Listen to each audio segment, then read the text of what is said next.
Saudaraku yang terkasih, secara khusus warga Kota Fakfak yang berbahagia, kita semua ketahui bahwa pemerintah Kabupaten Fakfak telah menetapkan tanggal 16 November setiap tahunnya sebagai hari jadi Kota Fakfak. Bagi saya, hari jadi Kota Fakfak perlu kita respons secara baik. Untuk itu dengan penetapan hari jadi Kota Fakfak tanggal 16 November ini, dirasa perlu untuk kita teliti dan kita kaji kembali apakah penetapan tersebut sudah layak untuk dapat dipertanggungjawabkan sebagai fakta sejarah bagi kabupaten tercinta ini, Kabupaten Fakfak. Secara umum saudara, tempo dulu di wilayah Nederlands Ninhunia atau Papua sekarang, munculnya sebuah wilayah menjadi kota itu ditandai dengan tersedianya berbagai jaringan kehidupan masyarakat yang menjadikan kota itu berfungsi sebagai satu tempat tinggal dan pusat dari berbagai jaringan atau network. Secara khusus di Jazirah Onim ini berawal dengan ditandainya masuk para pendatang yang memunculkan peradaban baru seperti perdagangan, kemudian disusul dengan penyebaran agama, kesehatan, pendidikan, dan lain-lainnya.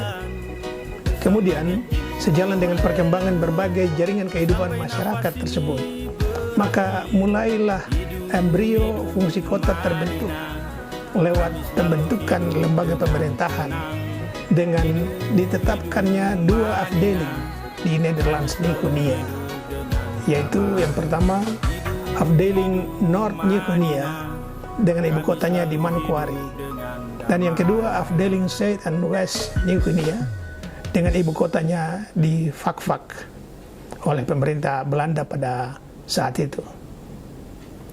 Itu tepat ditetapkan pada tanggal 8 Oktober 1898. Jadi penetapan Afdeling Zuid en West Ninhunia dengan kota Fakfak sebagai ibu kota inilah yang menjadi dasar hukum lahirnya kota Fakfak, baik secara de facto maupun secara de jure.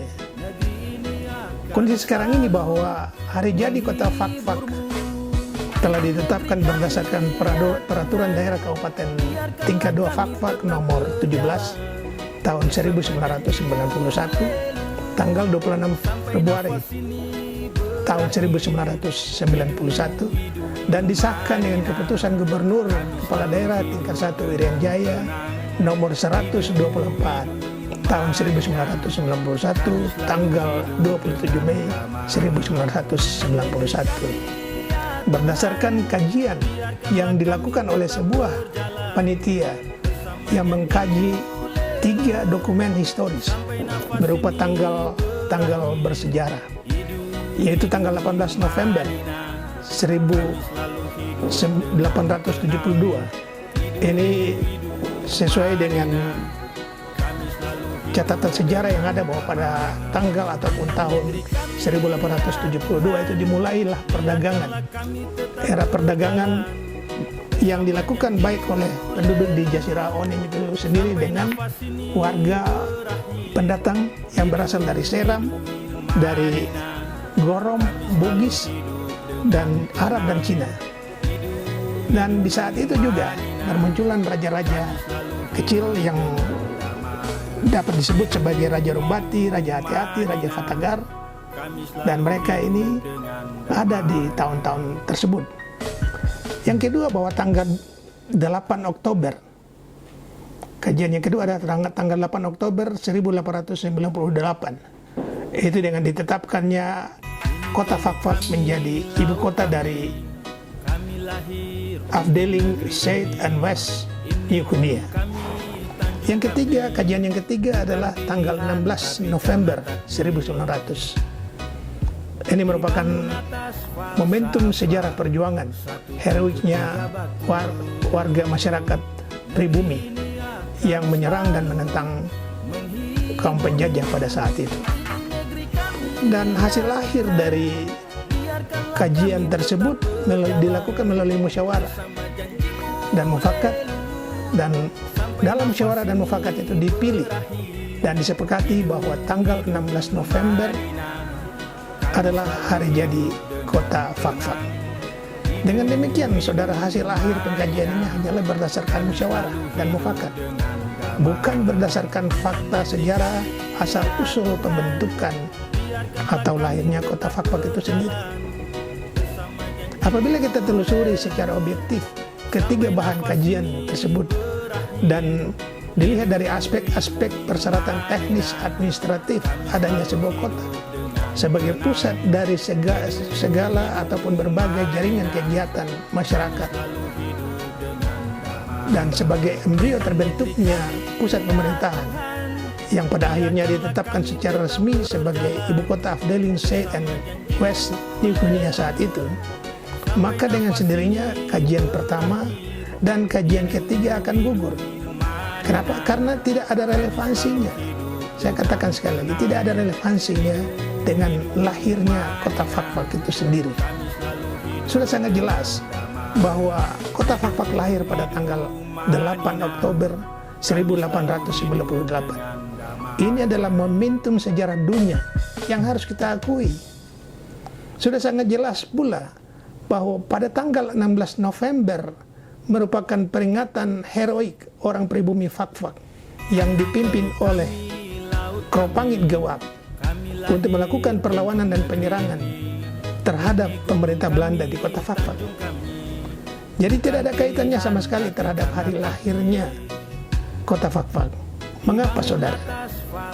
Karena konteksnya berbeda. Sekali lagi, konteksnya berbeda. Ini yang perlu diluruskan. Perlu kita jawab secara jujur pertanyaan berikut ini. Apakah ketika momen penyerangan tanggal 16 November 1900 itu kota Fakfak sudah ada atau belum? Menurut saya, saat itu kota Fakfak sudah ada. Dan momen itu justru terjadi di kota Fakfak, bukan di tempat lain. Itu berarti bahwa kota Fakfak jauh sebelumnya sudah ada. Nah, ini sekedar contoh untuk kita kaji alat bukti bahwa apa benar kota Fakfak itu lahir pada tanggal 16 November 1900 sehingga tanggal tersebut ditetapkan menjadi hari lahir kota Fakfak.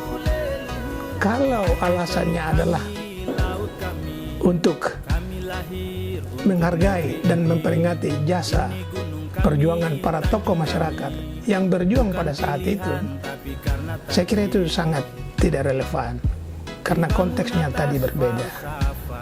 Untuk itu, alangkah baiknya kalau kita luruskan kembali sejarah tentang lahirnya kota Fakfak ini, sehingga anak cucu kita di kemudian hari mengenal dan mengerti fakta sejarah yang sebenarnya.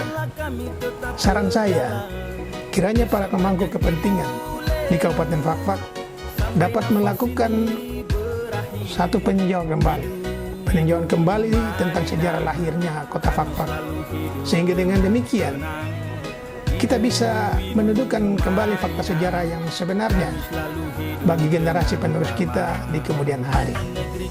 Salam sejahtera untuk kita semua. Terima kasih. Dibangun atas falsafah, satu tungku tiga batu.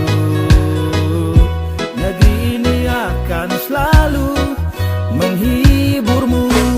Ini negeri kami ya Tuhan, biarkanlah kami tetap berjalan bersama janji-Mu leluhur sampai nafas ini berakhir. Hidup Manina, kami selalu hidup.